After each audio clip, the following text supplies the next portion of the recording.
तो बचा कौन? एक, उसे आत्मा कहो या परमात्मा कहो या ब्रह्म कहो। इसीलिए वेद कहता है ब्रह्मविद ब्रह्मैव भवति।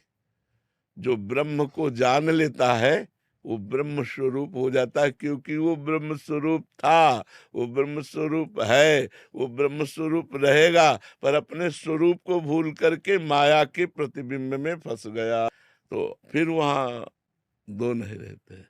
सवाल हल तभी माना जाएगा जब एक रहेगा।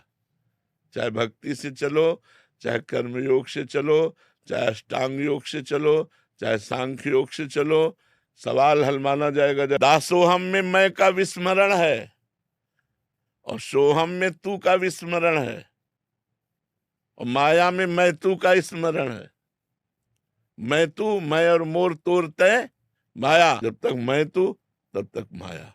भक्ति प्रारंभ होती है तो भेद से होती है, स्थिति जब होती है तो अभेद होती है। ज्ञान अभेद से ही प्रारंभ होता है, अभेद में स्थित होता है, और भक्ति भेद से प्रारंभ होती है, अभेद में स्थित हो जाती है। बात समझ में आ रही?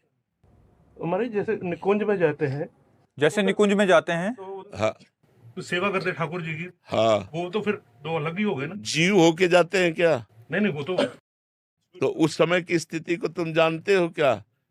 एक वृंदावन, एक प्रेम, सहचरी का स्वरूप प्रेम, प्रिया प्रीतम का स्वरूप प्रेम। मैं श्यामा श्याम की सेवा कर रही हूं ये भाव नहीं रहता। सेवा हो रही केवल श्यामा श्याम, मन श्यामा श्याम, बुद्धि श्यामा श्याम, तन श्यामा श्याम, रोम रोम श्यामा श्याम।